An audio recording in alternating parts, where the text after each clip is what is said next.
ఈ video it's all about how to edit my videos. నేనైతే ఇక్కడ క్యాప్కట్ యూస్ చేస్తున్నాను. ఆండ్రాయిడ్ ఫోన్స్లో అయితే క్యాప్కట్ ఏపీకే వర్షన్ ఉంటుంది. ఇంకా ఐఫోన్లో అయితే యాప్ స్టోర్లో మనం కంట్రీ చేంజ్ చేసుకోవాలి. నేనైతే అలాగే చేశాను. ఇప్పుడు క్యాప్కట్ ఓపెన్ చేయగానే మనకి ఇంటర్ఫేస్లో న్యూ ప్రాజెక్ట్ అని ఉంటుంది. దాన్ని క్లిక్ చేసి మనకు కావాల్సిన వీడియోస్ని సెలెక్ట్ చేసుకోవాలి.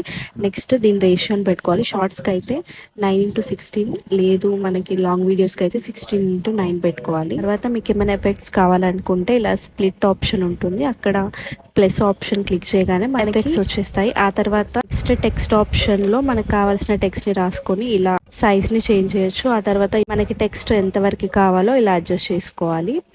అండ్ నెక్స్ట్ మనం వాయిస్ ఓవర్ ఎలా ఇవ్వాలంటే ఇక్కడ ఆడియో అని ఉంటుంది. అక్కడ క్లిక్ చేయగానే వాయిస్ ఓవర్ అనే ఆప్షన్ వస్తుంది.